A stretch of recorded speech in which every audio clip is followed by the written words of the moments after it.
Well, hello, everyone. I'm excited to be back. Not that I've really gone anywhere. I haven't been posting much online, and I haven't, really due to time constraints, and I haven't been producing the podcast at the same pace that I used to, simply for a couple of reasons. One, I'm working on a number of series behind the scenes that will hopefully, sooner rather than later, be produced. But also, I have a full-time counseling practice that has really expanded, so I'm very heartened by that, but sometimes it's hard then during the time off to continue producing, but we're doing that, and I look forward to what will be produced here soon. But in the meantime, it's long overdue, and I'm very excited to begin a series. So while I'm working on other series, we're going to start a series that I think will be extremely meaningful and will be of interest to survivors, as well as those who would like to learn how to better support survivors, as well as clinicians.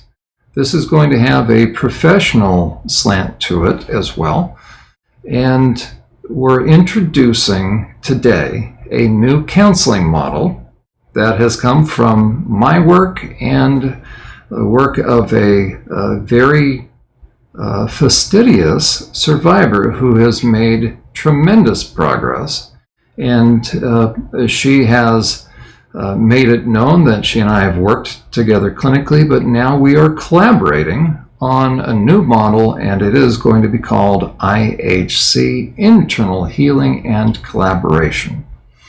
And so I'm excited to introduce it. We're going to begin a series. There will be multiple parts to this to help survivors really be able to move forward in their healing in a very effective way, and especially for Christians, for survivors who are Christians, this will be very biblically based. For those that are not Christians, it will not be overtly preachy. Don't even worry about that. But it's going to help fill a need that I think has been waiting to be filled. It's long overdue. And so without any further ado, I welcome you back to the program, and we will have a special introduction in just a moment. Welcome to Journey to Healing.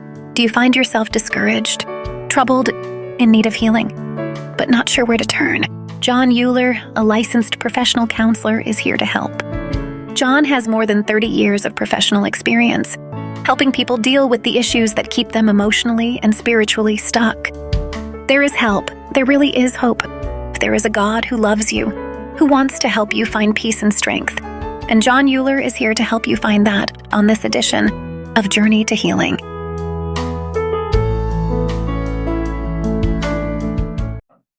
Well, welcome back, everyone. Long overdue for another episode of Survivor Support. And I can't think of anybody better to introduce than Diana. Diana, welcome to the podcast. Thank you. Happy to be here. And you and I are here to really make a special announcement. And it is something that we have talked about in the past. You have certainly let it be known that you and I have worked together clinically. And I kind of helped guide a little bit there.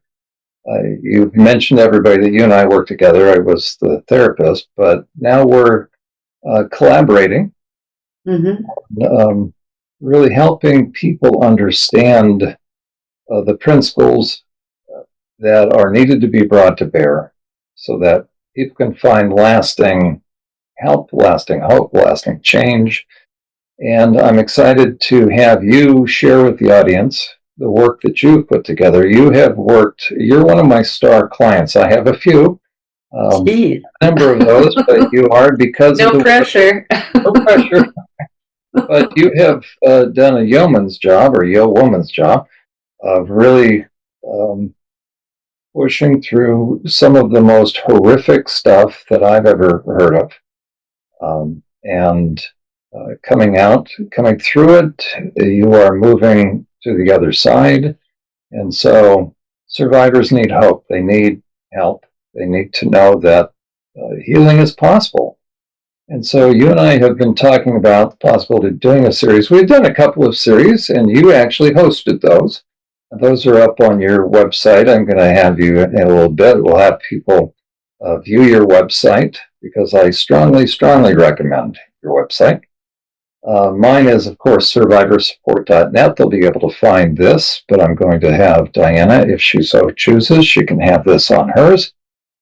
And it'll really bring to bear both clinical side of things and the practical end of things, and then the survivor's experience. And Diana is now a coach, by the way. She is available to work with those that find themselves starting to recall some pretty hard stuff. And I would say really sadistic sexual abuse. So if somebody's gone through that, Diana is a wealth of knowledge and a wealth of experience now. And so we're here to launch a new model, IHC. We're going to use I because it's internal. There is IFS. I still strongly recommend IFS, but there's a little difference, actually, some significant differences between IHC and IFS. The internal family systems is excellent. I'm not detracting. We're not here to detract from it, but we're here to really add more. IFS does not integrate spirituality or from a Christian perspective, and IHC definitely does. That's a key component to it. So if you're a Christian and you're going through the healing process, you might find IFS not entirely able to address not there to address the theology, getting theology right. So it's a secular approach. And there's a couple differences, and down the road, as Diana and I will continue to add parts to this new series, we'll talk about some of the differences between IHC, internal healing, and collaborative model. So we'll talk about the differences, but we're here to introduce a very new model, a brand new model to the world of counseling, which is IHC, so internal healing and collaboration. The reason why it is internal healing is there's no shortcut to healing, and unfortunately survivors are being offered a shortcut, which will kind of a panacea, which will leave them discouraged and wondering a lot. It'll leave them stuck, quite frankly. And then at the end, they're often told to really integrate. And we're here to say that integration is not the goal, and it's really not possible. The goal is collaboration of the parts on the inside with the primary person so that you all, as a team, can move forward. So, Diana, any thoughts or questions before I bring up a PowerPoint? We'll do a little intro, and then we're going to hear from you about your journey and what you have experienced and some of what you've put together, and then also your website. No, I'm good. I'm glad that this is going to include the Christianity aspect, because I think satanic ritual abuse has to address that. And just excited to talk about what we've been doing. Okay, without any further ado, we'll do an intro to kind of what is IHC.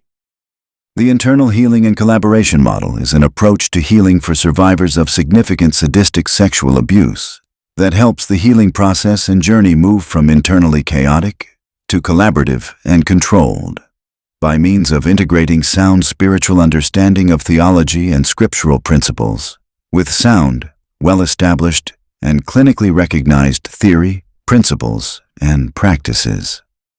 The need for such a new model stems from the need to provide survivors with a solid and trustworthy framework by which they can successfully progress through the stages of healing from their trauma into a state of wholeness and positive adjustment. The help being offered to survivors today has either left them feeling stuck, discouraged, or unable to find the sense of forward movement in their healing journey in ways that is helping them see measurable progress, especially when it comes to them experiencing joy and happiness. IHC offers that help. Correcting flawed notions for survivors of significant sexual abuse. The solution is not deliverance for survivors who are Christians. Healing from the trauma for the horrific harm that was perpetrated upon the survivor is what is needed. Survivors are offered dangerously flawed illusions of a quick fix and instant relief, which will fill them with false hope, but leave them confused and discouraged, set them up for feeling as though they didn't get it right. They missed something. They still have open doors, spiritual legal contracts, generational curses still acting upon them or still attached to them, still have open doors to outside spiritual influences or demonic habitation and control. Or that somehow internal demonic cohabitation is the internal state of affairs, where demons can be on the inside remaining after salvation and causing issues. This flawed notion of a survivor who is a Christian being in need of deliverance is not only deeply theologically flawed, but horribly destructive and shame-producing. The goal is not integration for survivors. The goal of therapy is collaboration on the inside, which comes from getting the parts to cooperate together in a meaningful way, in willing and supportive collaboration, all working together, in harmony, as one finely tuned, organized team in orchestrated synchrony toward a common purpose. The survivor thus experiences a sense of internal strength and forward movement toward their goals, an ability to bring all of their gifts, talents, and abilities to bear in the moment, finding they are able to move seamlessly through the different flow states as they transition from one part to the next as is fitting and useful for any given situation, with extraordinary abilities to adapt to whatever they encounter, problem solve at a very high level, and have a finely tuned sense of their own intuition which helps them maintain their boundaries at healthy levels depending upon who they are interacting with in any given situation.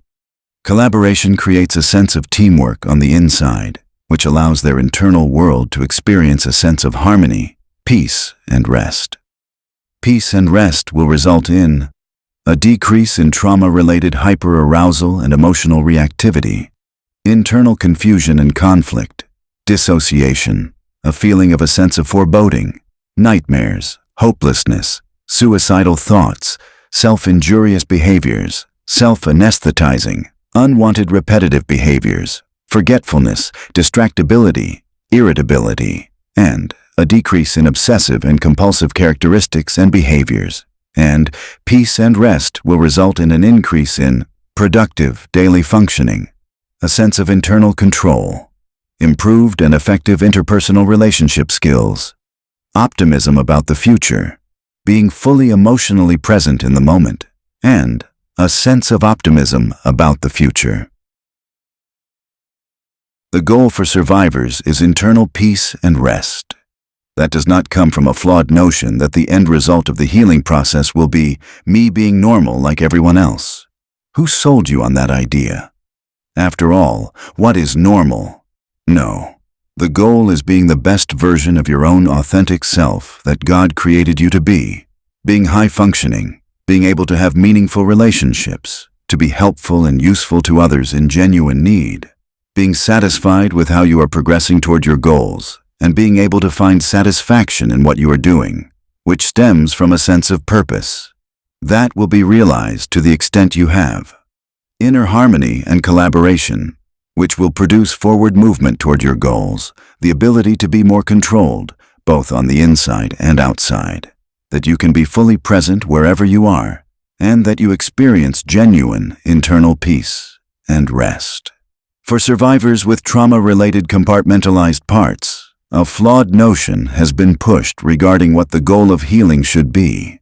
They have been told that the goal is to have just one personality, or just one part, and that leaves the survivor with the belief that they are abnormal, thus must strive toward being normal, which means having just one part, since normal people only have one personality. But that line of reasoning from well-meaning therapists overlooks the reality that every single person has multiple aspects of their personality, one of which quickly emerges when their favorite pet enters the room. The survivor is told that only one part can remain for therapy to have been successful. Thus, the survivor is placed in a position of having to select which parts must depart. Sadly, all the work in getting to know the parts simply ends in the parts once again being relegated to silence, with a sense that they are not welcomed or are not wanted or needed, and must be relegated to a place of silence once again. The flawed premise of integration not only will leave the survivor in an emotionally stuck place, as the process of normal healing from trauma cannot happen, but causes even greater internal confusion, separation, and conflict than before. And it will leave the survivor without access to all of their internal strength, their talents and abilities, and with a lost sense of self, as they have been left with the sense that they had to say goodbye to parts of themselves in order to be whole, which is the exact opposite of what will bring them inner healing. Very good. Thank you. And that is an intro to IHC. And Diana, that's why we're here. Because you've been doing tremendous work, and you have put together really what I think are the keys as far as very practical helps. And born out of your own hard work. There's no other way to put it. And really, that's kind of the message I think we have for survivors, that there's no shortcut, there's no panacea, there's no magic pill. We wish there were, wouldn't we all? But there's no escaping the old-fashioned hard work of really coming to terms with the grief and loss process, or coming to terms with the trauma, going through the grief and loss process, so that healing can really take place. And Diana, I'm thrilled to not only have worked with you, but now working in this capacity with you. Yeah, I have to admit, I'm a little nervous. I was just a schmuck 2 years ago, and now I'm like, oh my God. Not a schmuck at all. Yeah. But you do your own podcast, and it is featured on your own site. So let me kind of have you take it away from here. Tell people where they can find you. And you are on Rumble. I'm on Rumble, YouTube, BitChute. That's right. See, you're all over the place. Facebook and X. Warlyndi, WARLYNDI. Ooh, I got all sorts of things going on here. That's okay. That's maybe your So here's the website. It has two names. They're tied together. Take it to the next level healing.com, warlyndi.com. This is the homepage. I don't know how in depth you want me to go here. Yeah, I'll give people an overview. Because again, I highly recommend. You've got the about section. I'm a survivor of SRA and MKU. Gives you a little, and then my history of it. Not everything in great detail, but just some broad strokes. I go into what basically DID is. IFS, which now realize I'm going to have to change this to be IHC. Well, we can keep IFS and then add I. That's right. IHC, right. And then, basic overview of that, and basic overview of what SRA is, MK Ultra, what my purpose is with next level healing, using IHC and directly contacting your parts, etc. I have charts and graphs that I use as questionnaires for my parts to help them be more fully present. And the different therapeutic methods that I use, what I call a TED Talk, which is basically venting despair, terror, anger, so that the part can. I was explaining this to another survivor. If you have a part that's so full, and all of them they got full, because if they got too full, they would split again. So they're full of whatever emotion that is, or a combination. TED will help you empty that cup. You can peel off the despair, the terror, the anger, and then the cup has space in it now, so that you can add true information and loving energy. And the more TED Talks you do, the more you can empty the cup of negativity and fill it up with God's presence and your own image of God, the way he made you. So that's a TED Talk, and below it you'll see there's 3 years of me losing it. And this first page just explains what it is and the different tools that you can use, a bat and a century bob. You can get a bag. This is an air. This is one filled with air, so you could use that. A plastic And bat. Diana, just in case, and this often comes up, people think, how can this be therapeutic? Isn't this aggressive? And we go into detail we will continue to talk about it, but suffice it to say, Bessel van der Kolk himself, who is the author of The Body Keeps the Score, talks about the benefits of boxing. So it is a way, it's a whole body movement to get aggression out. Since the body keeps the score, there's the flip side of hurt is anger. Anger on the inside, that's how you get it out. We hold in those verbalizations we wanted to say. We couldn't say stop. I don't want to. You had to keep your mouth shut, keep your emotions in, pretend everything was however you had to pretend it to be to survive. All that's held in there. As you say, Jon, a TED Talk is where the past and the present meet. Me, as the CEO of my corporation of people, I make them go out there. I shouldn't say I make them. I go out there and start, and I say, whoever needs to scream, scream. Whoever needs to hit, hit. And it could be one part, it could be 300 parts at the same time. So it's got to be peeled off, that energy that was stored in there and the words that you didn't get to say then. And I've talked to other survivors doing TED Talks, and we will both say, I'm surprised at what comes out of my mouth. That's where the past is coming into the present. And your core personality, the CEO, is the one that's surprised by what the little guy inside is saying. And that's how you get to the past and the present meet. But you've got to make yourself do it. And it's based upon a very time-tested method, which is venting. Well, the term is venting. Back in the 70s, they used to use what are called patakas, little foam bats, right? And they would sit around and hit chairs. It's very similar to the empty chair technique that comes right out of Gestalt. So we have past residents in the counseling world, the mental health world, and then Bessel van der Kolk talks about the benefits of boxing. There was a pastor that was taking issue with this approach, and he says, well, baseball bat, that's rather vicious or violent, but boxing, that's an Olympic sport. And I have to laugh. Let's see here. Boxing, you're doing what? You're beating on another person. That's not violent. Right? As they say in Greek, you're beating the hell out of somebody. But with a baseball bat, what are you doing? And so I found it very funny that was the justification, that boxing would be okay.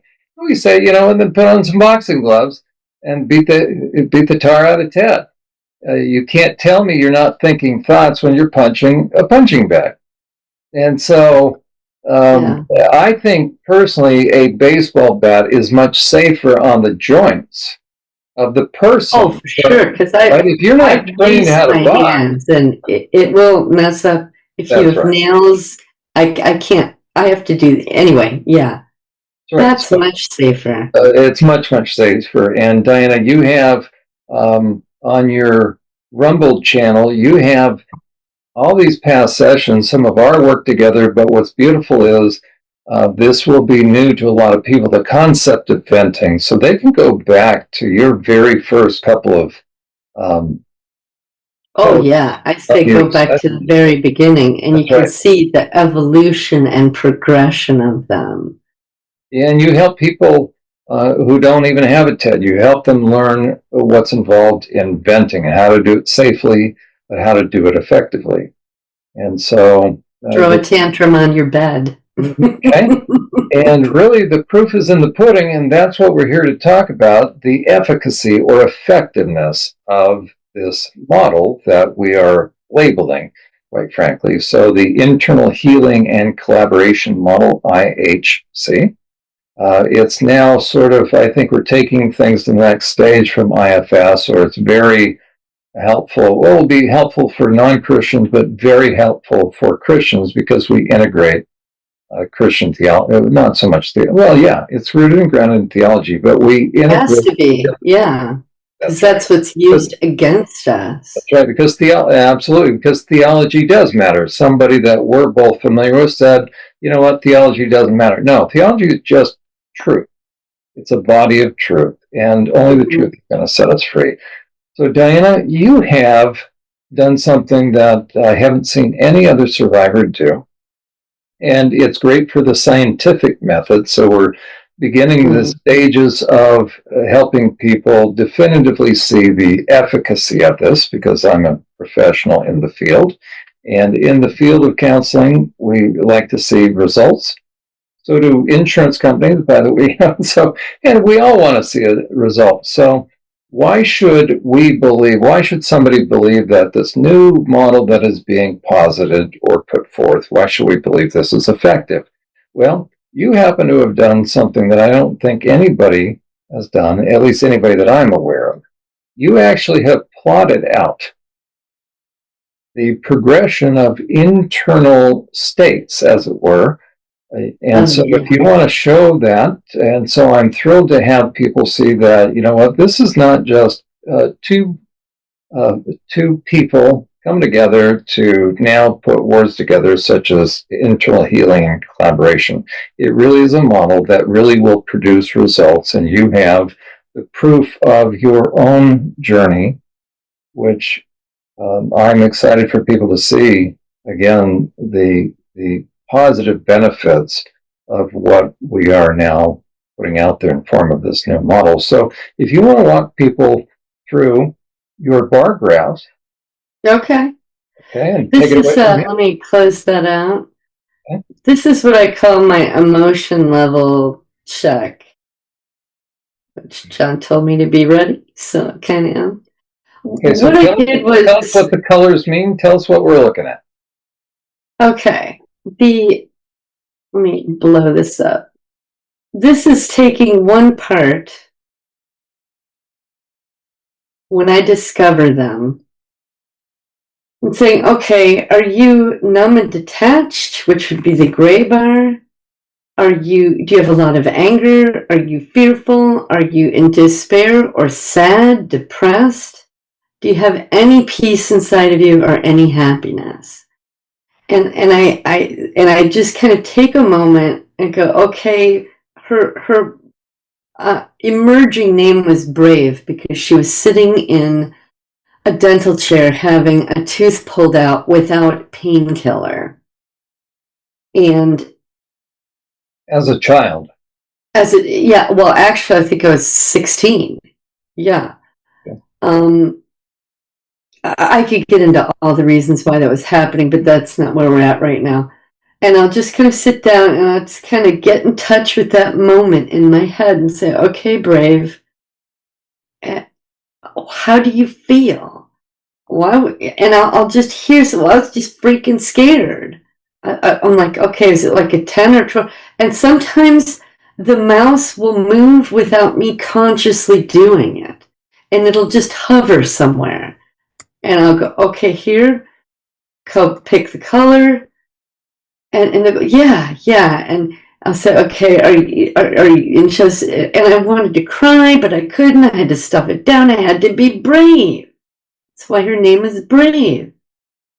And as I finish it out, I say, okay, are you peace, happy? No, I was just freaking scared. I wanted to cry. I wanted to get out, just whatever. And I'll go, okay. Is there anything else anything you'd like to say or make note of? And if this area here is blank, then no. That's all they wanted. They just, okay, they tell me that. And I'll show you, it could be just fear or just anger. There is a possibility to be numb and angry at the same time. You're taking your anger and stuffing it down, becoming numb or more detached to the point where you're going to split. So, and this, you can't think of it as a mathematical equation. Well, if I'm at a 7 for fear, then I can only have 3 bars for despair. It doesn't work like that. So over time, as I do TED Talks, and these I did every 2 months. Now, because I have so many parts, I update this graph every 4 months. But this Diana, one, let me ask you. So what we're looking at on the left, the very first chart there, section, that's when the part emerges. So with Brave, that's when you first became acquainted with Brave, that aspect of yourself. The memory came up. I journaled so this it. is emotionally where she was at. So if she was talking to somebody, and if she were honest about her feelings, she would talk about she just feels fearful and has despair. So that's how when you got in touch with her, she got in touch with you. You got in touch with her. That's how she was feeling. So a part of you started out feeling this way. Yeah, a part of me. This part, yeah. That part so 2 months of doing TED Talks moved into her fear and despair dropped. Again, it can't be a mathematical equation. It's just where they are, and they happen to all level out at 5s for her 2 months after the fact. Her anger started rising at how dare any dentist do that? How dare this dentist present my mother with the option to do this? And that was part of the despair, was that my mom couldn't afford this, so he offered to do it without anesthesia to save money. It was a part of the despair that, oh, we're just losers, we're poor, we can't, I have to suffer this thing, It was just the anger started. How dare mom put me through that? How dare a dentist even consider this? How, the anger will rise. Maybe, Jon, you want to talk about that the anger, it's above the sadness and despair. You have to stuff the anger, or am I saying this wrong? Because you're doing just fine. That the key to healing, because only a person's going to go through the grief and loss process. So the shock and denial is when you remember, when the part comes up, they're giving you your memories back. So that's going to be the shock and denial. The key to everything is anger. And so if somebody can't have their anger, they will shove that down. And as a result, they will feel the rest of those detrimental feelings, or the quote unquote negative feelings, the fear. So the anger's on the bottom, and then the despair and fear is above it. So not necessarily in any specific order, but anger's at the bottom of it. Or it's suppressed. That's right. Yeah, it's suppressed. What TED does, and you'll see, the audience will see, Diana, in all your charts in the flow of it, and eventually then decrease the size so we can see all the, so many different boxes. It's perfect right now. But it kind of then eventually you're going to I'll pull it out. Pull it back so we can watch. But what people are going to see is this. At first, there's no anger, really, for any part. It's just going to be fear, despair, or numbness. But the reason why TED Talks are so essential is, as somebody gets in touch with their anger, they're getting in touch with what is real. And as the anger finally goes up, now this is different than egotistical or ego-driven self-entitlement. That's illegitimate. That's a whole different topic. Okay. This is for a survivor who's been deeply wounded, hurt, tortured, quite frankly. So really, that's what that was. That's it. So there's always anger under the surface. So when a part first emerges, they'll have no anger, but they're always going to have the other feelings. But as the TED Talks happen, what you'll see with the charts, all the starting emotions will start to decrease. The anxiety, the depression, the panic, the despair, the numbness will all start to go down. There's a inverse relationship, shall we say. As Mm-hmm. anger starts to go up, all the other things start to go down, and eventually then it'll just be anger, and then they'll be able to resolve the anger. And as anger goes down, or as it starts to come up, you watch that the happiness and peace Peace start and to go up. happiness. Yeah. So the key is the anger and beginning to be able to embrace it, accept it, and work with that, because that's how the person comes back and ultimately places responsibility where it belongs. And it's emptying that cup. Like the parts is full. It can't, that you couldn't put any more in it if you did it with a split. So that cup is full. What Ted is doing is pouring it off and pouring it off and pouring it off. All the emotions associated with it. And as that cup I won't say empties out, there's a peace and happiness that starts to enter that part's being, because it's not angry, it's not sad, it's not in terror. It's like it gives space for God and just me in the present time to go, wow, I can exist without being full of all this. And I go, yeah, you can. And that's where the peace and happiness comes in. They're just peaceful.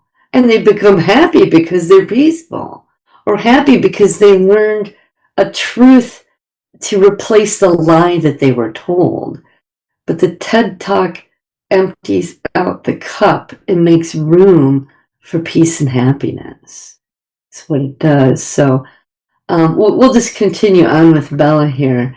So 2 months after this, her fear and despair were gone because I could talk to Jon about it, the particular incident. I could get the true information to her, work out on Ted, the fear and despair. How dare you, Mom? How dare you, dentist? How dare anybody? Blah, blah, blah. The anger rose, which was non-existent, and now the fear and despair are gone, and there's still anger left. But the peace and happiness just went up to a 5. Again, you can't look at this as a mathematical formula. It just is what it is. For me, my mouse will just kind of hover somewhere, and I'll click it and go there, and they'll go, yep. So it can't be analytical. And then 2 more months after that, the anger went away, but now, first dental visit since I started having flashbacks, this part got nervous. And now I said, well, wait a minute, this is an anomaly going on here. How come your fear came back? Well, she says, it's a new dentist. She's a new dentist better, but she's still not sure about it. So things going on in life are going to cause fluctuations.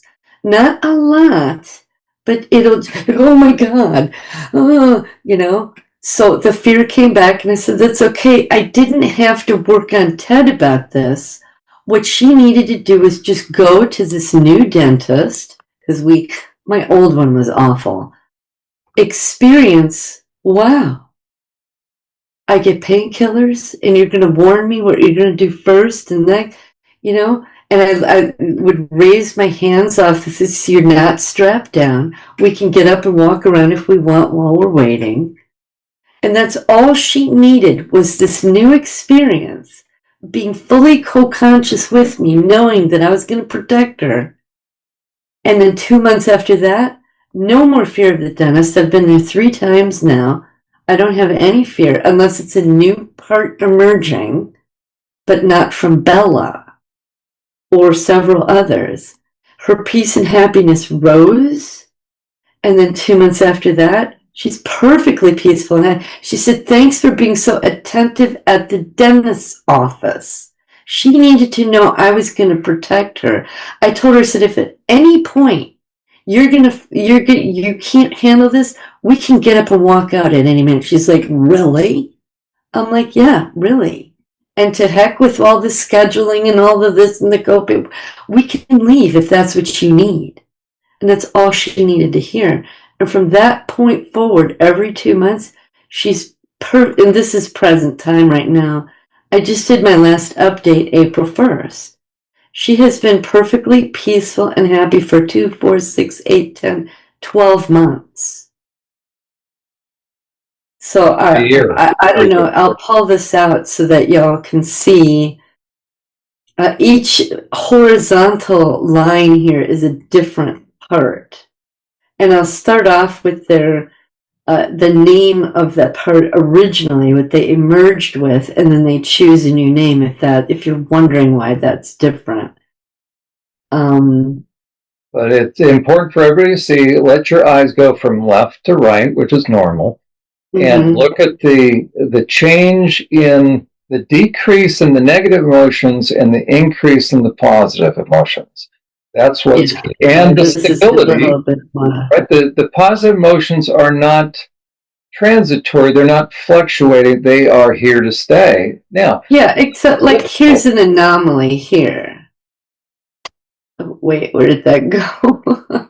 But this is to give survivors hope that they don't have to go flitting after this new idea or new promise of healing. This helps them know that there is actual long and lasting change that people can experience, that once the joy and happiness, once you're doing the work, that's the healing work, it's hard work. So we don't offer 7 steps to this or a 1 session of this and you're free. Or that's why survivors have been offered flawed ideas. Solutions. Yeah. Right. So because they want the proof experience. Yeah. Right. There's no substitute for the hard work that you have done, Diana, that you have chronicled on your page. People can go and see the work necessary. It's hellacious, quite frankly. But this is the result, the healing, and the healing comes from not making any parts go away, but through the collaboration process. Diana, you have all your parts. If you want to talk about that for a moment, either how many and or what the relationship is like with them. Okay. I have 1,236 parts right now, which last night, I think there's another one. One more. I'm not sure where to begin. What was your question again? I'm sorry. So the hard work means people are going to have to remember what happened. So that's the shock and denial. So really, when we say the healing process, it is going through the grief and loss process. Yeah. I'd like to say we've come up with something new, but really we're just telling people there's no panacea, there's no shortcut to going through the difficulty of remembering what you need to remember. But as you remember those things, the parts that stepped in to take that actual abuse in real time back then got stuck in time. And so we're bringing the past to the present while keeping all the parts. And so how is that like for you? Instead of the idea of quote unquote integration, and we talked about, bless her heart, and love to have her on the program, Fiona Barnett. I mean, she was one of the original whistleblowers out there. Epstein 25 years ago. Yeah. Right? You've got some very famous ones. Kathy O'Brien took on the CIA, and she was in front of congressional individuals. Her testimony was sealed because it was supposedly national security. So MK Ultra, now people know that it was a real thing. Okay? Anybody denying that is just ignorant. And we therapists are the last to know, quite frankly. So once, in my role, pretty soon will be in helping therapists realize, okay, that's a real thing. Therefore, we have a large group of people, a population of survivors of MK Ultra that need help.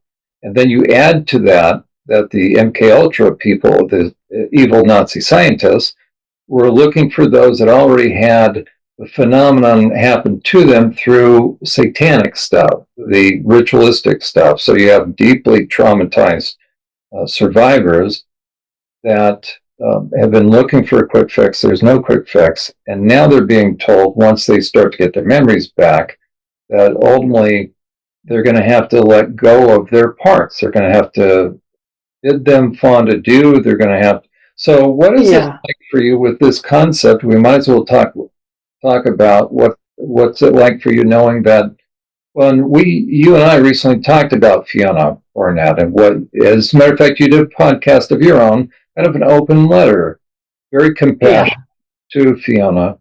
So whether Fiona or any other person that's heard the idea, and it's very common out there that somehow the goal is Integration. Hmm. like just one, quote unquote, one personality.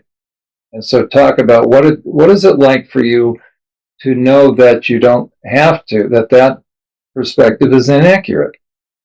Well, what it's like for me is first it's the gaining of their knowledge, regaining the memory and understanding and having my neurons connect back up again with all the others.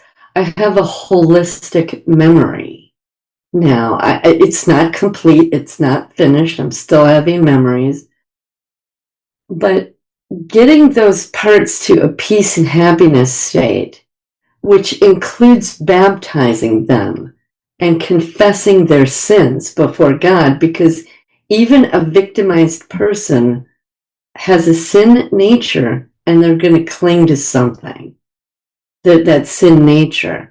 And so confess, and then their peace and happiness gets even higher, because I believe it's at that point where that part of me aligns with God's purpose now. Up until that point, when they were repressed, they were aligned with the perpetrator's purposes. Through the process of healing, they start to align with mine. As they get to know me, they realize, wow, you're baptized and you believe in God, and can I have that? And so I was, sure, yes, I do baptisms now. What it's like, it's hard to describe. I feel like a completely different person and I still feel the same. I am me. I just have more confidence, more understanding. My discernment is growing because I've got so many more avenues of knowledge to draw from that were always inside of me. And because I had that knowledge before, but it was repressed, it would cause me anxiety or despair or depression, anger, whatever. But now it causes me, I don't know what the word is, just more peace and happiness, because I get to draw on that experience.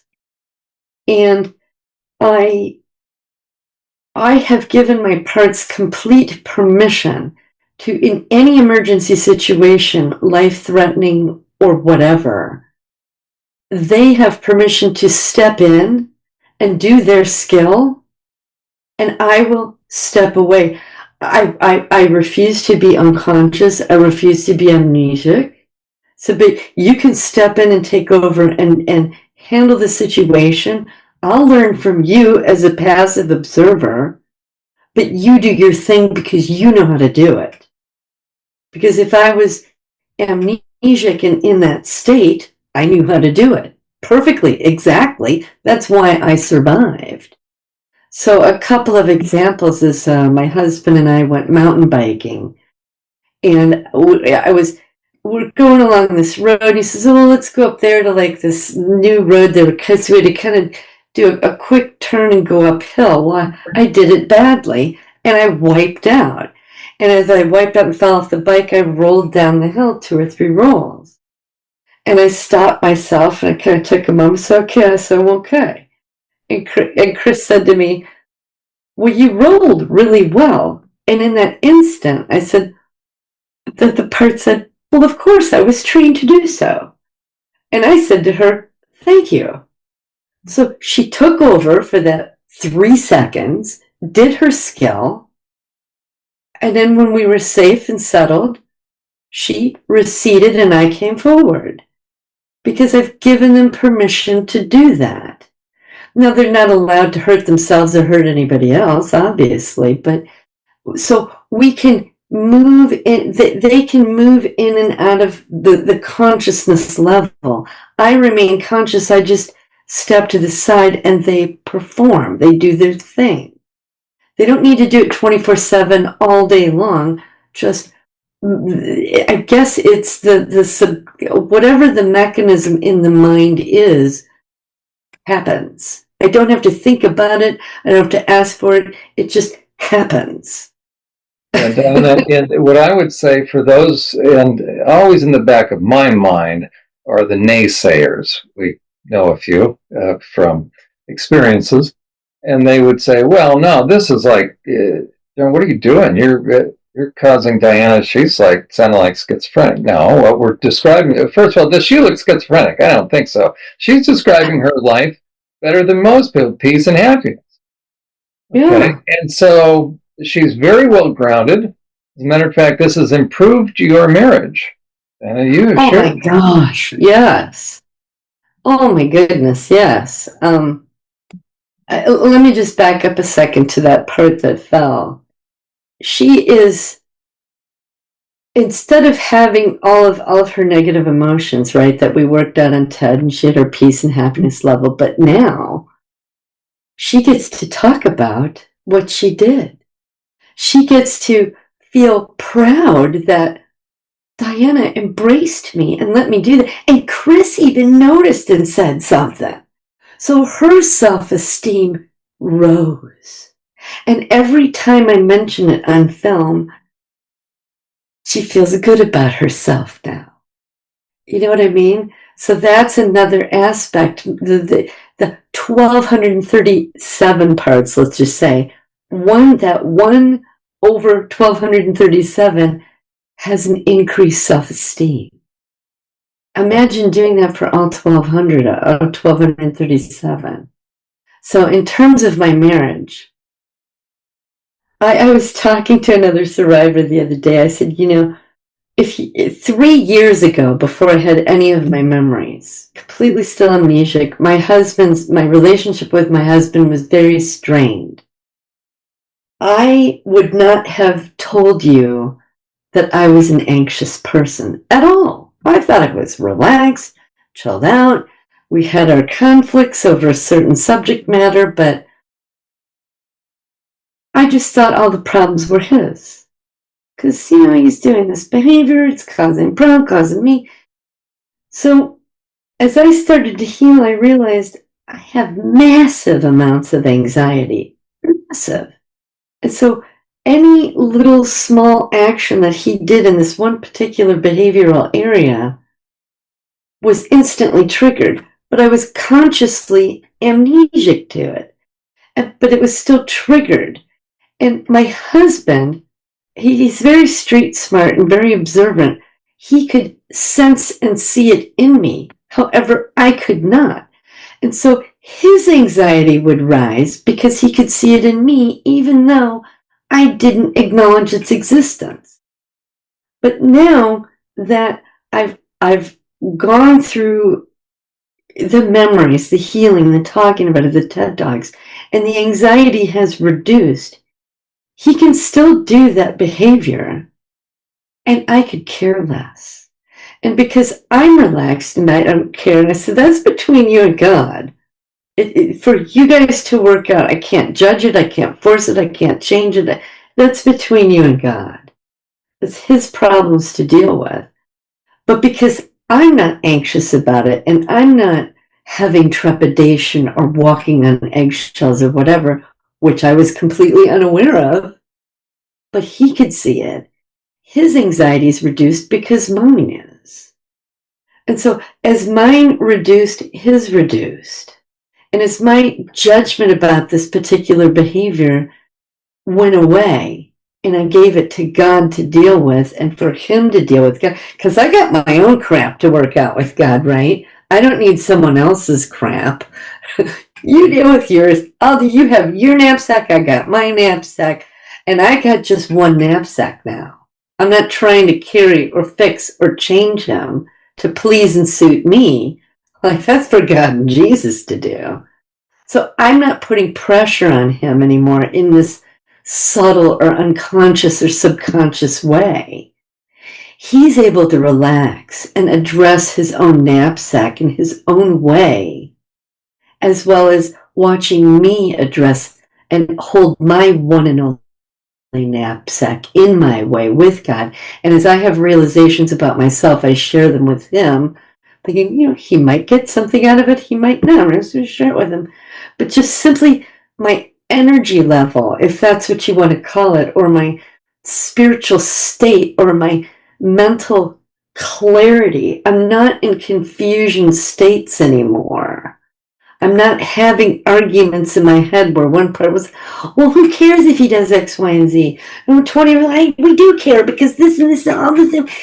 There's none of that. It just, and so as I'm peaceful and still, focus on myself and just love him, he can just focus on himself and have his relationship with God and work his stuff out. So our marriage is, oh my gosh, 100-fold better than it was 2 years ago. I would say 50-fold better than it was a year ago. And each day we can risk loving each other just a little bit more and a little bit more and a little bit more, because I had walls and he had walls, which I believe came from the anxiety and the anger and both of us having our stuff. But as I work mine out, his pressure load reduces and he can work his stuff out, which is emptying the cup, which allows love to come into it. More love, more respect, more communication. And our marriage is the best it's ever been in 21 years. The best. I feel so grateful and blessed. God gave me this man. As to where 10 years ago I would have said, should I leave him, God? Should I leave him? Should I leave him? Now I'm like, dear Lord Jesus, thank you for giving me the husband you gave me. I treasure him, flaws and all, as long as he carries his own knapsack. Doesn't put it on me. And vice versa. I don't put my knapsack on him, because I used to blame him for my anxiety. But now that I realize, no, it's mine, I got to work it out. I got to fix it. It's a ripple effect out in our marriage. And even the dog's happier. Right, animals can tell. Well, yeah. Diana, thank you. That's a wonderful description of the positive benefits of, I want to say our model, but it's really, quite frankly, just the normal process, but we're giving it a name now. So internal healing and collaboration. So the healing, it is possible, number one. It's a long journey. I mean, you have put it's hard. Hundreds and hundreds of hours into your own healing. Well, I'm sorry to interrupt you. I'm fortunate enough to not have to work. Now, I could sit around all day and watch TV. I could go shopping. I could ride my bike. I could, do whatever. But when I started this process with you in particular, before that, I probably would spend, 10 or 15 hours watching other survivors, not really knowing what to do or how to do it. But when I started working with you, I realized I have to make this my job. This is my new job, because I don't want to be doing this 30 years from now. If I could put the time, effort, and energy in now, not that it's a race, but it was just so overpowering. I was like, no, I don't need to watch TV. That show's going to be there 5 or 10 years from now if I have to watch it. I can order what I need from Amazon, but I could spend in the beginning anywhere from 8 to 12 hours a day, 5 to 6 days a week. I was obsessed with it. Obsessed. I want to know who I am. When that rug got pulled out from under me, my life isn't what I thought it was. So it's someone pulling the rug out from under you and having to confront that over and over and over again. Okay, yeah, there's sexual abuse. Well, now there's satanic crap. Oh, now there's government crap. Oh, now there's this. You have these rugs that keep getting pulled out from under you. To just embrace it and don't look for the value so you can take a day off. The minute you reach for that quick fix so you can sleep for the night, your parts are like not that interested in what we have to say. You know, we've been trying, but you've got to embrace the ugly part of it, not just the memory, but sitting on the john for half an hour at 2:00 in the morning, or vomiting.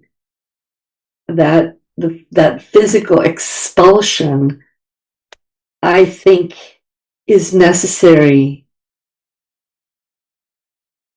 I think that the negative emotions are locked in the physical cells, and in the beginning part, as you embrace it, they're going to be expelled.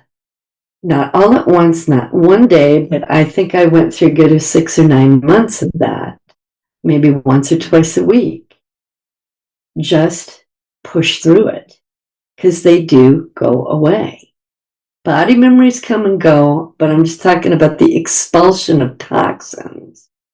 Because if you're made to take toxins in, God's going to have them go out. I think it's God's first step of purging your body, so that then your mind and your heart and your spirit has a clearer pathway to work with. And then therapy and TED Talks work on the emotional, mental, spiritual. But you've got to make it a priority, because the more attention and energy you give to it, to them, the more they watch you. They're watching you. And the parts are watching. The parts inside are watching. How interested are you really? When I give you a memory and I say, and you have that thought flit through your mind, I should journal that, but you just don't feel like getting up off the couch, or you just don't feel like this, whatever you have to do to go get your journal. They pay attention. They go, she really doesn't care. So maybe I'll wait another year before I talk to her again. They're watching you. The effort and energy that you give to it, they notice. And the more effort and energy and the more questions you have for them, the more research you do, the more focus and importance you give to it, the more they'll give back. But if you're lackadaisical about it, or you got to have a glass of wine tonight because it's just too much to deal with, or let me smoke a joint because someone told you that memory improves from smoking weed, no, they're all escapes. They're all escapes. You have to do it sober. And as my husband would say, embrace the suck. It won't last forever, but it will last for, depending on your level of abuse, weeks and months. That the physical purging, I don't know, I'd say maybe 6 or 9 months of that, but after that, it's more the emotional, mental, spiritual. And it all sucks, but you've got to embrace it. You're embracing you. You're embracing yourself. If you've got 100 parts, you have to embrace each and every one, even the ones that scare you the most, the ones that terrify you the most, the ones that want to slice you open or stuff your face, whatever, get high, drink, whatever. You've got to face it, and you've got to stay sober. Anyway, sorry, I could keep going on about that. There's a million directions you could go here. Well, good, and we will in continuing episodes of this series. So we'll be laying out for people. The parts are paying attention. They're paying attention, and as much effort and energy you give to them, they will give back. But if you're just farting around, playing around, avoiding things, now if you have a job, family, husband, kids, whatever. I get that your time is limited, but you must give to them every single day, even if it's only 1 hour per night or 2 hours per night or 4 hours every Saturday and Sunday morning. And I don't know if this is going to be controversial, but maybe instead of going to church for 2 or 4 hours on Sunday morning, your church is now in your bedroom with God and your journal, or in front of your computer looking for images or researching, and your husband can take your kids to church. You have to get your family's agreement to give you that time. And I would concur, right? If as the average survivor who has been ritualistically abused, they don't realize that on the inside, their mind, the perps have played mind games with them with a lot of verses. So they're actually going to have to do debriefing. They're going to have to figure out what is true from what is not. And part of that may very well be, so it may be recommended, to step away from church. It doesn't mean they're becoming, No, doesn't mean you stop believing in God. It's like going on retreat in a way, and there is nothing wrong with, because obviously the kids know stuff has happened with mom as far as depression, anxiety, all that. And as long as the kids know that mom is purposefully taking time off, she's going to be do private Bible study. There you go. So dad, you take the kids, and mom's going to, but the key is, Diana, you just said it, you got to make a deal with yourself that when dad takes the kids to church, that you're doing the work necessary. Dad's doing his job, right? Well, so you have to do your job. So take full advantage of that time. Well, that doesn't necessarily mean that you're sitting down reading the Bible. It means you're doing what I call parts work. Parts work. Whether you had for some reason this word popped into your head or this location, get on the computer, go to Google Images or Google Maps and start looking at it. And if you find yourself avoiding looking at something or looking at it and going, oh my God, realize that's your part speaking through your body. When you have a reaction, your part is getting your attention. That bothers me. Well, it bothers them for a reason. Find out what that is. Dig. So if you're, what do you mean you're not coming to church? You're sitting on the computer for 4 hours? What are you playing video games? No. Try to explain what you're doing. So it's not, I'm not saying step away from the Bible, but when I was through the hard and heavy stuff, I couldn't even read. It was just too much to even absorb reading a page, and I had to put it down. So, but still, working on yourself to heal that, I believe, is arm in arm with God. God's guiding you. God is the one who's choosing which memory comes up. God is the one that's the part is whichever part. I think that God guides it in the same way that he purges your body. I think he chooses the sequence of memories as they come, because he knows what you can handle and when you can handle it. As versus, let's say you go to a psychiatrist who decides to use hypnotism, it's the psychiatrist that's deciding what order and what topic and what X, Y, and Z. To do it this way, I believe it's God's health plan, whatever you want to call it. He knows what needs to come first, second, third, fourth, and fifth. And as you get to a certain point, I can look back on it and go, oh, that makes sense that came first and it was confusing, because God needed to build up this memory, these first 15 memories, for me to really understand number 16. Because without these 15, this would not make sense. So I guess that's what I mean. It's your personal, private Bible study, but it's not necessarily in the Bible. It's your communing with God. and he's Diana, leading you. some people might think, well, wait a second. Then Jon recommended that Diana really get away from the Bible. Diana, talk about, have you stepped away from the Bible, or what's happened for you with the Bible? Oh, no, not at all. No, during that part with those hard and heavy body memories, body expulsion, just recording of everything, doing sessions, I couldn't absorb reading. So I put the Bible down to focus on my parts work. But once I got to a point where I could start absorbing reading again, because I'm an avid reader, I have been my whole life, I went through the Bible the first time. I think it took... Meaning page by page, you went verse by verse. From cover to cover. Yeah, I don't know how to read a book any other way. Yeah, I don't.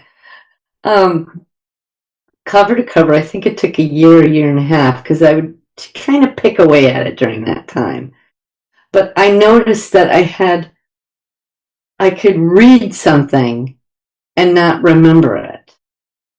I was like, okay, but just keep going, because what you're reading is going into your subconscious, and it's brewing around and doing something in there. Didn't know what it was doing. So then I finished it. I went through it the second time, cover to cover. I noticed I was understanding a lot more, but wait a minute, so-and-so told me this, so I need to figure out who's correct, this human that told me or what the words are in the Bible. So I went through and deprogrammed. I did transcripts for a man who was supposedly telling the truth, to discover, no, he was sprinkling biblical lies throughout his 20 years of secular truth. He's a patriot, and he's exposing all the evils of the world, to realize, no, he wasn't. So I had to deprogram myself from him, because that was a 20-year project. Then after I finished that, I went through it a third time to discover, I've read this twice now, but that really is hitting me differently, because I had deprogrammed that one person. I want people to understand, Diana, you've read the Bible now how many times? Three times. Yeah. I would simply ask this: how many Christians have ever read through the Bible just once? So when we say taking some time away, if necessary, even from church, we're not suggesting that you can now eventually you're going to drift away. No, you're giving yourself permission to take the time necessary so that you can approach this with sort of a fresh canvas from the beginning. And so you've read it cover to cover, because you and I along the way were talking about different verses, different concepts, different doctrines, as it were. Well, and that's what happened the third time through, was now that I had deprogrammed that secular layer of lies, now I could touch the lies told to me during satanic ritual abuse. And as I would read through the Bible, I noticed I could read the word, I'm trying to think of, I guess the word, I have a list in my bedroom where I can read the word that might say. Posted some of these the different times we talked about it. It's very, very powerful to have. I could read the word like the Mount Sinai, the Sinaitic covenant, but I would hear in my mind the sinful covenant, not the Sinaitic, but the sinful. And I'd go, wait a minute, that doesn't make sense. And I'd go back and I'd look at Sinaitic, not sinful, it's Sinaitic. Completely different understanding, completely reversed. And after that happened, I don't know how many times, I realized, oh, someone in a ritual must have read it that way. And so a part inside is programmed that way. The entire book of Hosea was used against me. Jeremiah 19 was used against me. I'm sure there's more, I just haven't run into them yet. But, and I would sit down with Jon and we'd go over it. And as we went over it, I could remember how things were altered. So deprogramming even that layer. And God gave me permission to read something else. So I've gone through about 6 books right now. And when he says, okay, get back to the Bible, I'm going to go cover to cover again. And I really love it now. Oh my goodness, my whole life I could never even approach it. But now I can't wait. Like I usually go to bed around 10 or 11 o'clock. But now when it hits 8:30 or 9 o'clock, I'm going, ooh, turn off the TV, get in there, get to your book, and I'll read till 11 or 12 o'clock at night. I'm just excited to get in there. My parts are like, oh, wow. We don't have the programming from that jack butt, and we don't have the programming from these SRE experiences. And yeah, I think there's probably some more, but we got some pretty bad ones out of the way, so I'm not afraid I want to get in there, and I need my Bible time.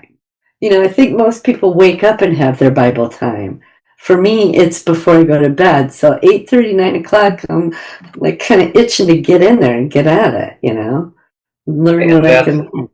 That's the direct result of, we could say, IHC, of this process. So where the average Christian doesn't get into their Bible, to be honest, they're kind of neutral about it, or it feels like an obligation. You have actually... Yeah, I don't know what that's like, because I've only been a Christian since Easter of 2023, so officially 3 years now.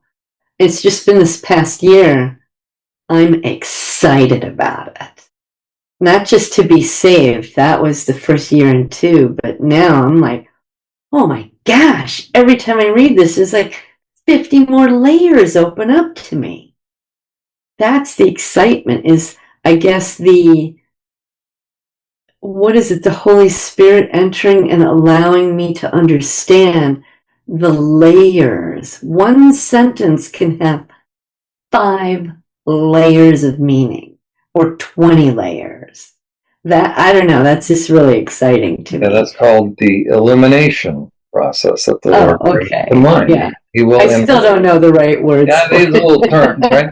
I'm a baby Christian. No, it's all good. And the one thing I was going to mention is, again, if someone wants to say, well, wait a second, this is causing somebody to have more parts, that it sounds like schizophrenia. No. No, they're not competing anymore. The ones that want to know about the Bible don't have the ones saying, heck no, there's pain involved with that. There's no conflict in my head anymore. They're just all becoming excited about it, because the lies are being stripped away, because the emotional work's been done on Ted. The mental confusion's worked out with you or with God now. Instead of 5 parts that wanted to learn about the Bible, I think I have like 800 now. Let's get in there and do it. The overall enthusiasm goes up. So we've looked at measurable and observable, tangible, then benefits, so outcomes, right?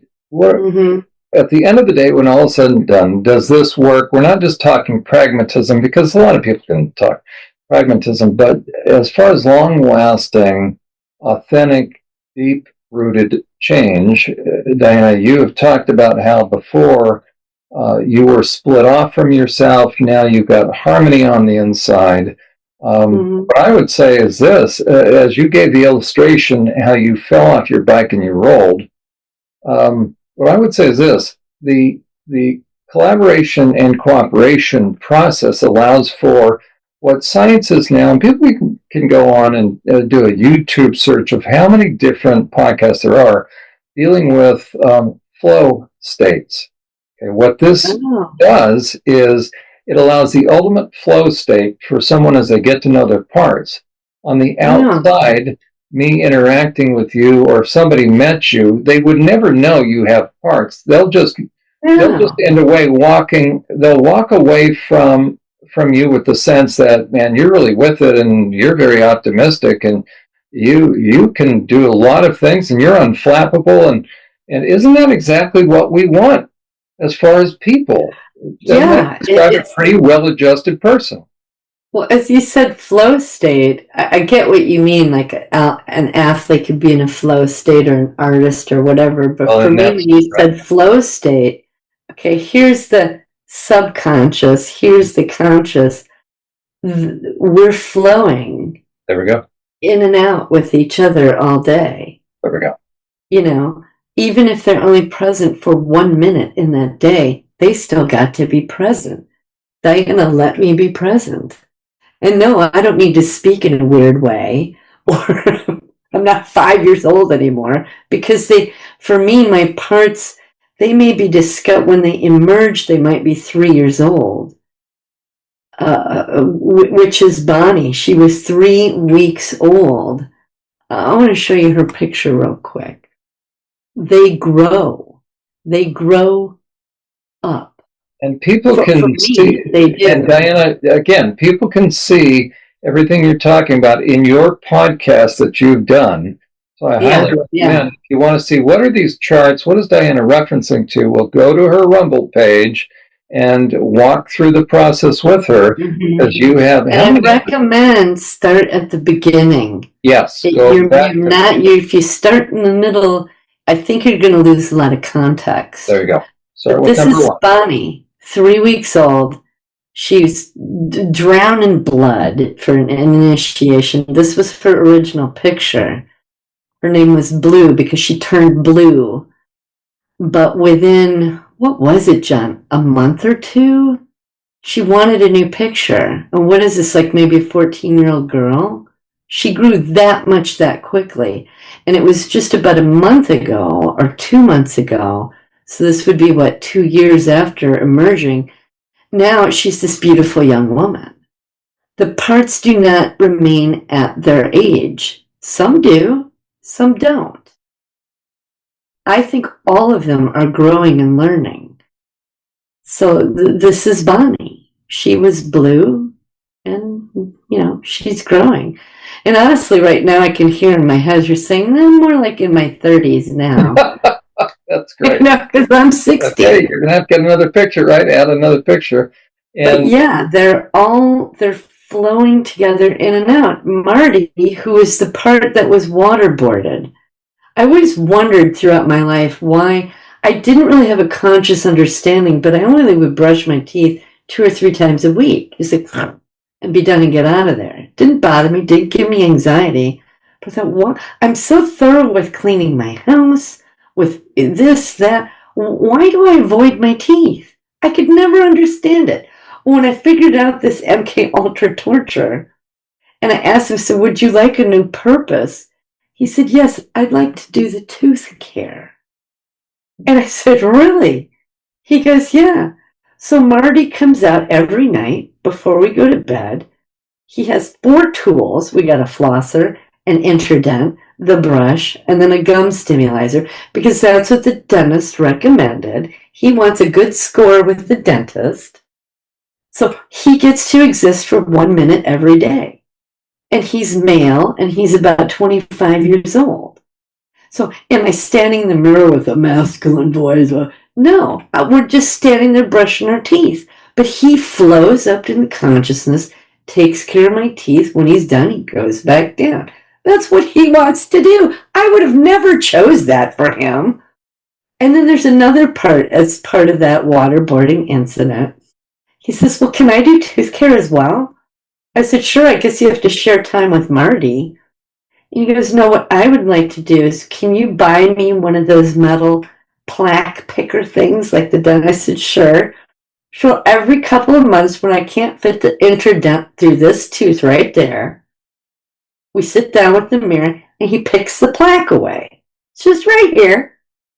So he only exists for 2 minutes every 2 months. And he's happy and satisfied. And so is the dentist, and so am I. So when you talk about that's what I mean. Just, or when I fell off my bike, Petunia rolled, or when my husband and I go out to target practice, Sharon and Shannon get to show off what a great shot. Now, I was going to mention it. Let me mention it now. Now, here's another objective source of assessing the progress, measurable and observable. Diana, what's great about you and your situation is you're just not married to the average guy. You are married to what did he do? He's ex-special forces, and he has his own PTSD. Yes, right. But an Army Ranger. Okay, so I want people to let that sink in. So, Diana, before you got in touch with all your parts, your husband, who was a Army Ranger who's seen combat, you guys had certain conflict areas of conflict, and you described now how things have improved. So again, you have an outside observer, happens to be your husband. That's a pretty good critic, as we all know. If we're married to somebody, you live with somebody. So your husband also would say things are improving. So, so if what we're talking about is supposedly intended to make somebody crazy, well, that's not playing out. No, things are measurably getting better. And so your husband, so now share with us, because your husband commented on how you rolled. So you fell off a berm or the edge of something that could have hurt you. It was like 3 rolls. It wasn't like a huge hill or anything. But the average person, such as myself, since I don't know how to professionally roll, I could have injured myself. Right. Okay, so... Yeah, whatever. I don't even remember what I did because Petunia did it. Okay, but there is an actual training how to roll and not be injured. And Chris, your husband, former Army Ranger, looked at you, having seen this, and commented, "Wow, you did that pretty well." Okay, so that's proof number one. Really? So how did you have that training? Well, we now know in your past somebody trained you to do that. Okay, so now this is the best darn thing. Okay, talk about the act of shooting a gun. So talk about the gun range. What happened? I'll back up to before I had my memories. When I was in the military, it took me 4 years of practice to become expert. I was a marksman, but it took me 4, and this is with an M16. It's a big old gun, right? You're in the prone position, the whole thing. We never had handguns in the military. Well, after I got out and I married Chris, he had handguns, and we would go to target practice. And I would awkward, because my conscious mind, I'm unaware that I have this tramp. Oh my God. And he says, well, Diana, he says, you do realize that you're left eye dominant, meaning I tend to focus more with my left eye before my right eye, but you're right-handed. So I would always have a hard time looking down the barrel to aim. He said, that's your biggest problem. And I went, really? He goes, and he's reteaching me all the same things that the Army. He said, quit jerking the trigger. You're supposed to squeeze it until it surprises you. And I knew that intellectually, but I couldn't perform it. And so we'd go out shooting, and I was adequate at best because, handgun, the whole thing, I didn't know what I was doing. I just thought it was fun. So now that I remember, worked out the 2 parts, Sharon and Shannon, because they're shooters, they chose those names. They were trained with a handgun when I was about 7. And they're great shots. But I had no clue. I always believed myself, I'm adequate, I could get someone if they're whatever, I could stop them. Anyhow, so we went out to target practice after I had worked out a lot of their stuff, and we were having anxiety going out there. And I'm like, so as Chris is driving, I'm having a whole internal conversation. Well, what's going on? What's this anxiety about?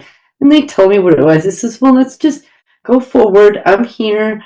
I said, I'd really like you guys to teach me, because I'm a poor shot, but you guys are great. And they're like, yeah, we are. Like, okay, well, don't get a big old head, but just, show me. So finally we get out there, their anxiety's relieving, because what they expected to happen at the destination, their anxiety was about, well, when we get to our destination, there's going to be death. And I said, no, it's just target practice. So that should we have an emergency and need to stop someone or kill them, we can. And you're totally in your right to do that. Self-protection. So they're like, really? I go, yeah, there's no big catastrophe about to happen. Because that's what their experience was. So we get out there and they're like, yeah, this is pretty cool. And we just go out to the desert. We don't go to a shooting range. And so Chris lets me start. I've got the handgun loaded. And I'm standing there feeling awkward as always. Okay, so, okay, guys, take over, do your thing. I don't even know if I consciously said that. Well, all of a sudden, I started moving my feet like this on the ground. She said, move your feet a little wider, maybe have one foot in front of the other. I was like, okay, just do your thing, show me. So she is. And so I'm standing up straight. And she goes, no, lean into it. And I went, oh, okay. So I leaned in. And then as I went to fire, I noticed that this eye closed. And I was becoming right eye dominant. And I went, wow, that never happened before. She said, just let me do it. And I went, okay. I want people to hear what you just said. Suddenly you shifted dominance in your eye. That's the power of the mind. You can't just, if I go out, for me this is as well as I can blink, close one eye. Okay, so this speaks it's very poor, right? But they can, see, I can't do it right now because we're on the spot. So that shows you consciously you can't do it, but when a part steps up. Right. So as I realized, oh my gosh, this eye started closing. I can never do that consciously. Now, my eye wasn't wide open, but it was open enough, oh, here it is, to see down the barrel. Oh, and I just lost it. So we're switching.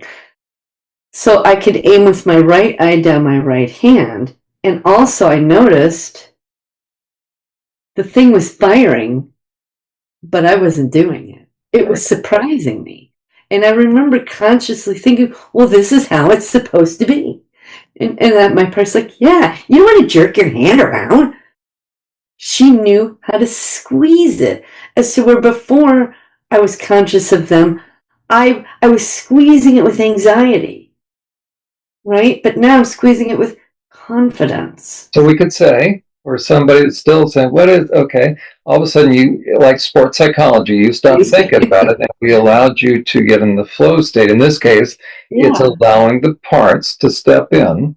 So can you imagine if you told those parts you can't be anymore, or you have to go away? Yeah, I'd be a crappy shot still. And I might not even want to approach a gun. Right. So anyway, when I got done, I would do like 20 rounds and then Chris would do 20 and we'd flip back and forth. And because I can't see the target as well as he can, he's got like eagle eyes. It was just rocks off in the distance that someone had put red paint on it, like 4 different distances. And I go, well, how am I doing? And he goes, let's just put it this way. I wouldn't want to be over there. And I went, really? Because it was a completely different response than he'd given to me years before. He'd go, you're okay. The Army Ranger. Or he'd say, you're not even on the torso, Diana. But he goes, and he didn't ask me what changed or what was different. But he was aware of the fact, because I told him I had some, if you want to call it that, special forces training. And so he was starting to see it expressed. But I'm not turning into someone else. My voice isn't changing. I'm simply allowing them to guide me. And because I'm listening to them, I'm like, oh, she's listening, I'll just step in. But I'm still conscious, just off to the side, being amazed and thrilled. I can do this? Oh, that's what my conscious, like, holy crap, I can do this. And they're like, shut up and calm down. Let us fire, right? So, someone might call that schizophrenic because I'm having a conversation with people in my head. But that's just how I'm built. That's how I was built, right? it's just how I want to say how God made us survivors, even though God didn't make us that way. The perpetrators did. The trauma. The trauma makes you that way, but God moves you through the healing, and you get to become the leader, the mother, the CEO, the mayor of your people. I prefer calling them my people, not my parts, but they are a part of me now. Before they were just repressed and hidden, but now they are a conscious part of me. And again, if there's a scenario where there's a quick emergency situation, we're not going to have that conversation like me, Shannon, and Sharon did. Petunia's just going to roll. Or so-and-so is just going to do their thing. And I'm going to be standing back after that going, wow, thank you for doing that. I had no clue. They're like, I know, that's why I stepped in. Right? So they don't go away. They're just not pushed down, pushed away, ignored, unknown. It's the flow state. I'm trying to figure out like a visual way to present that on video, and I haven't figured it out yet. But well, no doubt you will, because you're doing a wonderful job, Diana. And that's why I encourage people to go to your channel. You've got what I thought was cool about that whole shooting scenario is after I got done and you and I had a session and I told you about it. What was it that you said? You said to me, that's a highly technical skill. And I'm thinking, really? My parts are going, no, it isn't. Look at how impressed he is. Shooting is It's just thinking, okay, I just got better at shooting. But no, it's that technical skill. Like, I wonder if maybe I don't have an artist inside of me somewhere that hasn't revealed yet. I'd love to be an artist. Anyway, with my crappy old sketches. Well, Diana, thank you. It's been great. It's been fun. You're welcome. Yeah, it has. Thank you. To start, what'll be a series. And every couple of weeks. Jon and I are interviewing. We'll talk about IHC, the Internal Healing and Collaboration. The new model. Thank you. And again, I highly recommend people go to your site. Diana, why don't you bring it up again one more, or reference? How do they visit your site? Because you've got a lot of information. You not only have teaching portions of it, but then you actually put up some of our sessions, and then here's the TED Talks. Well. Yeah, journals and sessions. But what's the name of the site? I'm sorry. Here we go. Here's the homepage. Take it to the nextlevelhealing.com or warlindy.com. I did that because all my video channels are branded Warlindy. But, it's a sentence you can remember. Take it to the nextlevelhealing.com. And that's exactly what you're helping people do, survivors. You're going to take it to the next level. Yeah, for sure. And there's, here's the journals and sessions, the different conversations I have, different books I've read, Bible series, different biblical things. And I've improved my Jon Uhler section. I just did I didn't know I had a section on your site. Look, I decided you put your DID series, the 7 interviews you did with Emma, and at some point Jon and I are going to finish that series. There's the repressed level and the wounded kids level we still need to do. There is the forgiveness series with there's 29 different episodes. They're 30 minutes each. Incredibly useful to me. The boundaries series, same thing. There's, I think, 25 to 30 of those.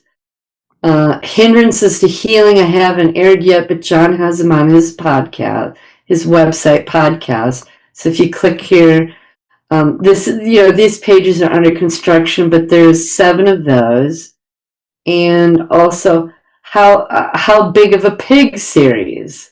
That's right. How many were there of these? Oh yeah, this is a lot. 30 of them. So right now I don't have these on my website, but you can click this link. It'll take you to Jon's page and you can find them.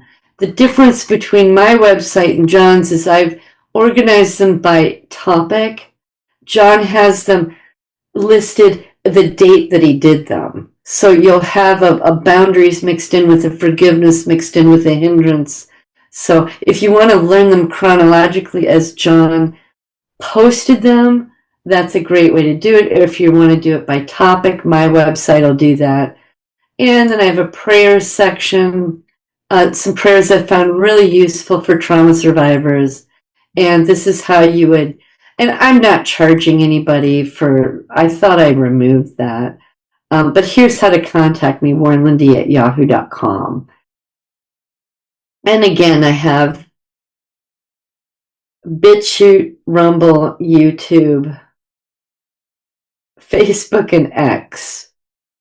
With all of those, the only thing I don't put on Facebook and X are the journals and sessions, but everything else is up there. So, Well, I would ask, do you have a donation tab up there? I don't think so. Yeah, well, I mean, Chris and I are comfortable enough. I don't feel right asking for money. Well, so if you have a donation tab, I think you ought to put one up, because I think people should be very conscious of your time. But I think if I do ever charge or ask for or get donations, I'm going to put it into a separate bank account and just let it grow. And when a survivor has a need, then they can petition me or you or whatever, and maybe it'll pay for their sessions, or it can buy them a laptop, computer, or whatever. But that's what I would use the money for, is for survivors, a separate account, and I would take not one dime of it, just let it sit there and be, because survivors need resources. You know, some of us are lucky enough, I don't even know if luck is the word, but we're married and we have support, and I don't feel right asking for money. I don't, except for that purpose. I just don't know how you would go about screening who should get what and how much. So that's maybe a project for years from now, but yeah, if anyone wants to donate, yeah, I guess we could figure that out. Well, on behalf of survivors, thank you for your work. Thank you for the hard work you've done, both on behalf of yourself and all your parts, but on behalf of survivors, because there aren't a lot of survivors putting out the resources that you are. And we'll continue. This will be the intro, sure. And I look forward to seeing how this series unfolds with us, and we'll trust and we'll pray that this is of meaningful assistance to people. Oh, for sure. And thank you for not just being my counselor and guiding me along the way, but being my pastor, my friend, and now my colleague. You're a very versatile man. I appreciate it. Okay, well, everybody go to his site. It's got a wealth of information on there. Thank you. I'm copying it to mine now. Well, and I appreciate it. And I didn't know those sections that you added were on there on yours, so I'm flattered. My site, of course, is SurvivorSupport.net. So, okay. Well, on behalf of SurvivorSupport.net, Diana, thank you. And we'll pick it up at this point next time when we get together for part 2. Absolutely. Thank you. Thanks. You've been listening to Journey to Healing, sponsored by SurvivorSupport.net. We trust you've been helped by the information our host, Jon Uhler, has shared. To donate to this ministry, to schedule a personal consultation with Jon, or to arrange a professional training for your church or organization with Jon, simply visit our website. On behalf of Survivor Support, we look forward to hearing from you and to have you join us next time on Journey to Healing.